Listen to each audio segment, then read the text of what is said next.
Assalamualaikum warahmatullahi wabarakatuh.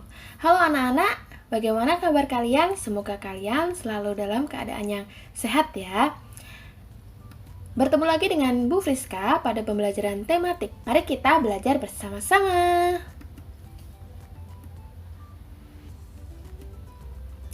Pada kesempatan kali ini, kita sudah sampai di tema 2, bermain di lingkunganku. Pada tema 2 ini, nanti kita akan belajar 4 subtema.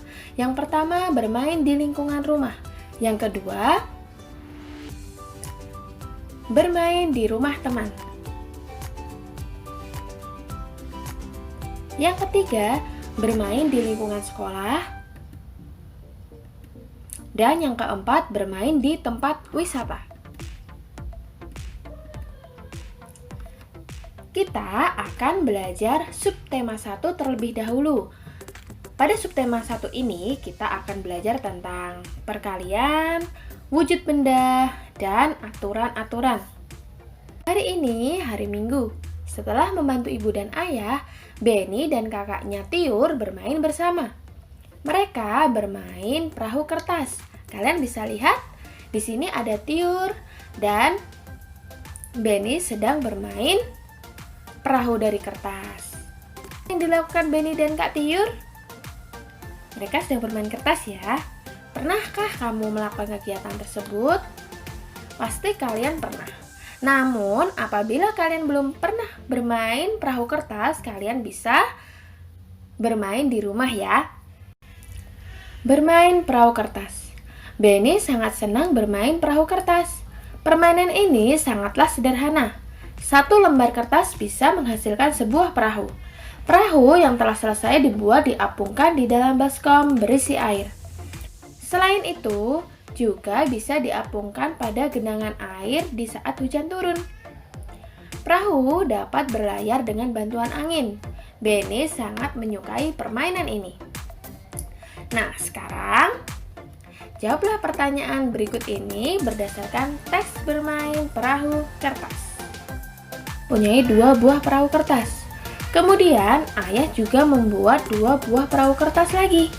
Jika digabungkan, berapa jumlah perahu kertas semuanya? Kita hitung bersama-sama ya. Perahu Benny itu ada 2. Perahu Tiur ada 2. Dan perahu ayah ada 2. Sekarang kita hitung bersama-sama perahu milik Benny, Tiur, dan ayah. Perahu milik Benny ada 2, ditambah milik Tiur 2, ditambah milik ayah 2. Jumlahnya berapa anak-anak? 2 ditambah 2 ditambah 2 sama dengan 6. Apabila kita tuliskan dalam bentuk perkalian, maka bentuknya seperti ini. 3 dikali 2 sama dengan 6. 3 itu dari mana Bu Friska? 3 itu adalah jumlah ember. Kalian lihat bahwa di sini embernya ada 1 milik Benny, kemudian 1 milik Tiur, dan 1 milik ayah.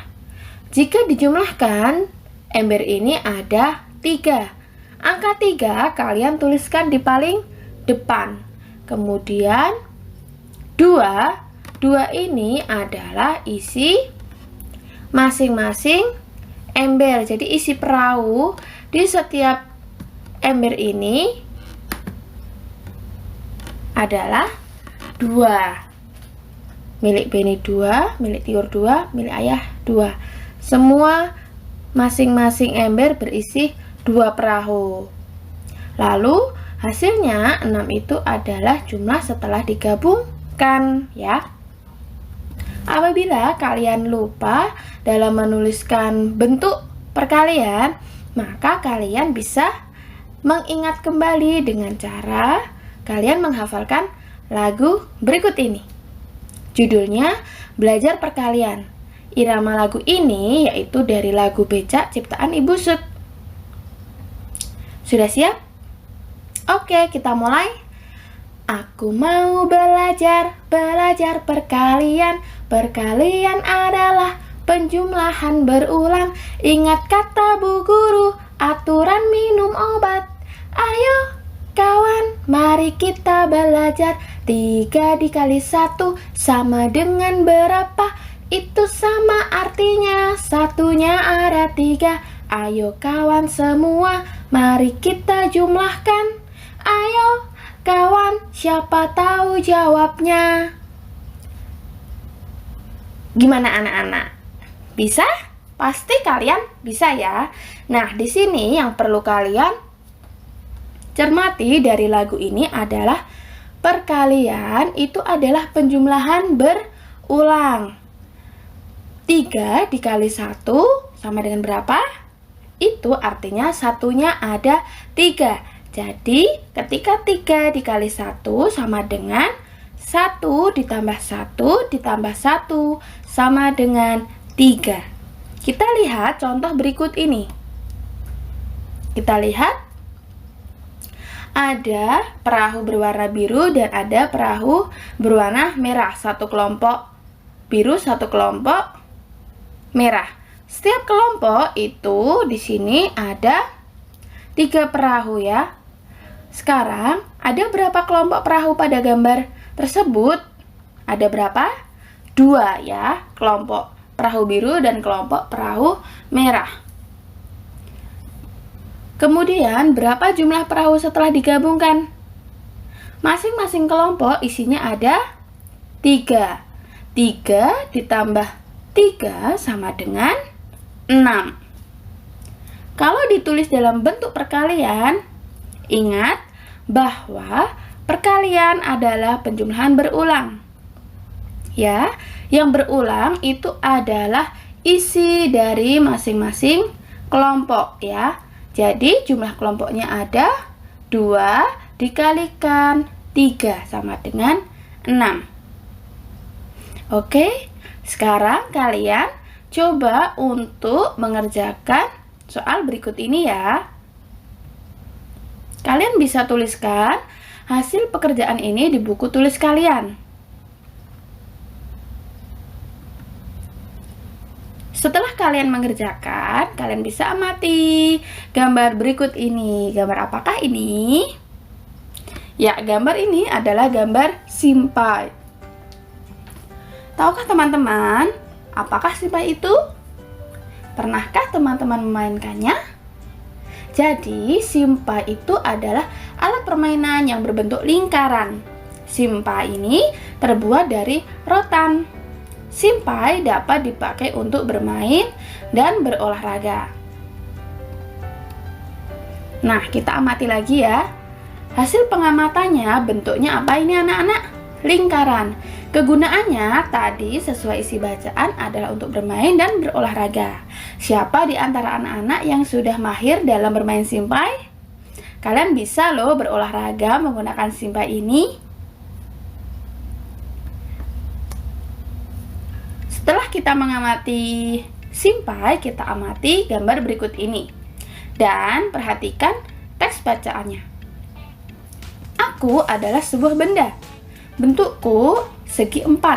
Aku digunakan untuk menulis sesuatu. Aku juga bisa dilipat menjadi beragam bentuk, misalnya bentuk perahu, bentuk pesawat, bentuk burung, dan lain-lain. Apakah aku? Apakah kamu mempunyai benda tersebut? Bagaimana bentuknya? Siapa yang bisa menebak benda apakah ini? Ya, betul, ini adalah sebuah kertas ya, kertas bergaris. Sama seperti yang kalian miliki di rumah ya. Nah, bentuknya ini segi 4. Jadi, sebenarnya ada banyak benda di sekitar kita. Tadi yang pertama ada simpai, kemudian ada kertas bergaris. Setiap benda itu mempunyai sifat yang berbeda dengan benda lainnya. Sifat-sifat ini seperti apa, Bu Friska? Ada yang halus, kasar, basah, dan lain-lain. Contoh dari benda yang halus itu ada kapas, bulu, kertas. Kemudian contoh benda yang kasar itu ada batu, pasir, dan kulit pohon. Dan untuk contoh benda yang basah itu ada air, sirup, dan minyak. Kita lanjutkan bahwa wujud benda itu terbagi menjadi 3. Ada benda padat, itu contohnya seperti tisu, spidol, pensil warna ya, kemudian ada sendok, dan penggaris, serta banyak lagi. Kalian bisa mencari benda-benda yang seperti ini ya. Lalu ada wujud benda cair. Wujud benda cair, contohnya ada sirup, air, minyak. Yang ketiga, wujud benda gas. Contohnya itu adalah udara di dalam balon. Jadi yang termasuk benda gas itu adalah udaranya, bukan balonnya. Kalau balonnya itu termasuk benda padat. Lanjut, contoh berikutnya adalah udara di dalam plastik yang tentunya sudah kita tiup ya. Kalau plastiknya belum kita tiup berarti tidak ada udara di dalam plastik. Sekarang kalian bisa mengamati video berikut ini. Kertas, spidol, pensil warna, sendok, penggaris, tisu. Akan memasukkan sendok ini ke dalam gelas. Kalian amati apakah sendok ini berubah bentuk? Tidak ya, bentuknya masih tetap sama, yaitu bentuk sendok. Kita masukkan ke dalam kotak. Apakah sendoknya berubah seperti kotak? Tidak ya, masih sama seperti sendok. Kita lanjutkan ke benda selanjutnya. Pensil kita masukkan.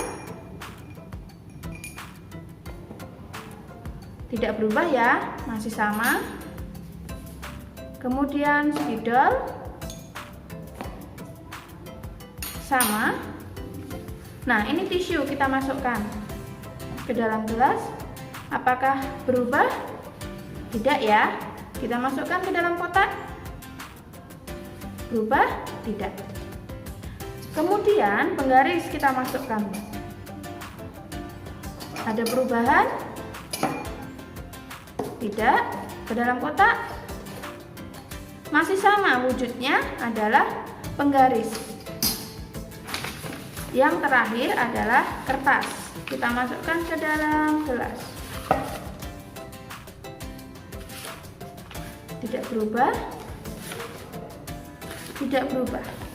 Nah, benda-benda ini ternyata ketika kita masukkan ke dalam gelas maupun ke dalam kotak, bentuknya masih tetap sama, tidak berubah bentuk. Di sini, Bu Friska memiliki air di dalam botol. Coba kalian amati bentuk air ini seperti apa? Seperti botol ya. Mau dikocak-kocak, mau dibalik, tetap bentuknya seperti botol. Nah, air yang ada di dalam botol ini akan Bu Friska tuangkan ke dalam gelas yang bening ini, kemudian gelas plastik, lalu ada cup plastik. Kita tuangkan ke gelas bening terlebih dahulu. Kalian amati bentuk air ini seperti apa ya?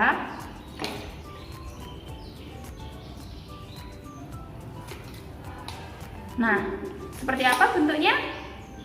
Seperti gelas yang tadinya bentuk air ini seperti botol, ketika dituangkan ke dalam gelas bentuknya berubah menjadi seperti gelas. Lalu kita akan tuangkan ke dalam gelas yang plastik.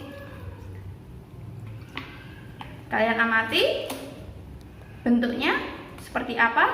Ya, menyerupai gelas plastik ini, sudah tidak seperti botol. Lalu yang terakhir, kita akan tuangkan ke dalam cup plastik. Kalian amati bentuknya menjadi seperti apa? Ya, menjadi seperti cup plastik. Jadi, ketika air ini dituangkan ke dalam wadah, maka air ini akan berubah seperti wadahnya atau seperti tempatnya. Yang tadinya seperti botol dituang ke gelas menjadi seperti gelas yang bening, kemudian seperti gelas plastik, dan yang terakhir seperti cup plastik. Balon terbuat dari bahan karet. Karet bersifat lentur dan elastis. Saat kita meniup balon, udara masuk ke dalam balon. Balon yang kita tiup akan menggelembung. Udara akan menekan balon ke segala arah. Udara dalam balon akan menyesuaikan dengan bentuk balon, begitu juga dengan kantong plastik. Artinya, bentuk udara mengikuti bentuk wadahnya. Jadi kalau kita meniup balon, bentuk udaranya seperti balon. Kalau kita meniupkan ke kantong plastik, udaranya akan berbentuk seperti kantong plastik, oke? Kesimpulan dari video yang telah kalian saksikan itu adalah benda padat itu adalah benda yang memiliki bentuk dan ukuran yang tetap, ya. Kalian bisa lihat pada praktikum tadi, ya, bahwa ketika dipindah-pindahkan bentuknya tetap sama, tidak berubah. Lalu, benda cair adalah benda yang memiliki ukuran yang tetap tetapi bentuknya berubah-ubah. Jadi, ketika dipindahkan ke tempat lain, bentuknya akan berubah-ubah sesuai dengan tempat dan wadahnya. Namun di sini ukurannya juga tetap tidak berkurang dan tidak bertambah. Yang ketiga adalah benda gas. Benda gas ini memiliki ukuran dan bentuk yang berubah-ubah sesuai dengan tempat atau wadahnya, ya.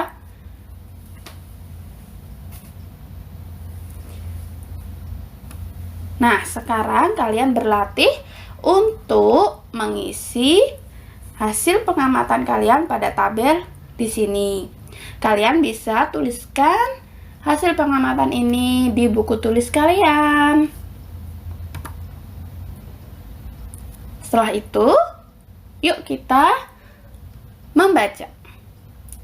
Ada percakapan antara Ibu, Benny, dan Tiur. Benny, Tiur bermainnya sudah ya?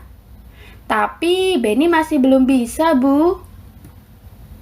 Tapi ini sudah sore, Nak. Sudah waktunya mandi. Iya, Dik. Besok kita lanjutkan bermainnya ya. Iya, Nak. Besok dilanjutkan berlatihnya. Kalau bermain itu tidak boleh lupa waktu. Benny masih ingin berlatih, Bu. Kata Kak Tiur harus rajin berlatih.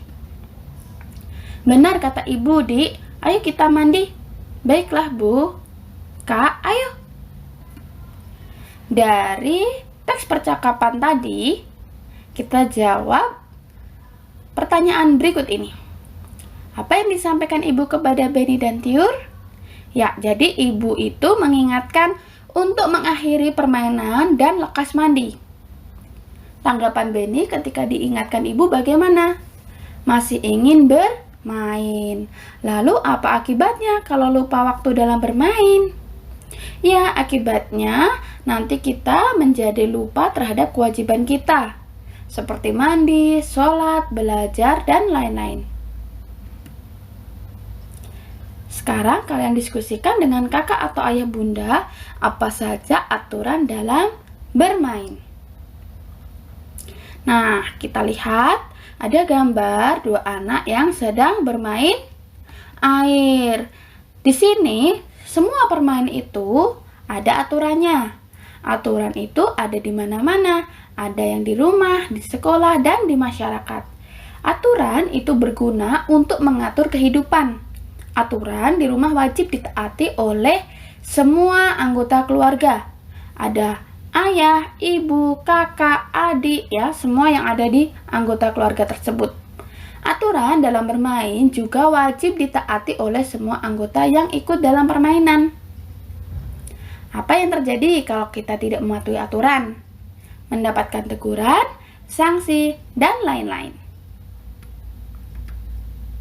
Di bawah ini adalah beberapa contoh aturan di rumah Benny. Ya, aturannya yang pertama, bangun pagi pukul 5. Setelah bangun, merapikan tempat tidur, lalu selalu minta izin ketika akan berpergian. Lalu dalam bermain tidak boleh lupa waktu ya, jadi harus tahu batasan-batasan kapan pulang ya, kapan mandi, seperti itu. Setelah makan, bersihkan meja dan mencuci piring. Tidak mengandalkan ibu atau ayah ya untuk mencuci piringnya. Yang keenam, sore hari membantu pekerjaan orang tua. Pukul 19.00 belajar dengan rajin. Dan yang terakhir, pukul 21.00 itu sudah tidur. Kalian berlatih untuk mencoba menuliskan 5 aturan yang berlaku di rumah kalian masing-masing. Pasti kalian aturannya berbeda-beda kan? Kalian bisa tuliskan di buku tulis kalian. Oke, sekian dari Bu Friska. Ada kurang lebihnya, Bu Friska mohon maaf. Sampai bertemu lagi di pembelajaran berikutnya.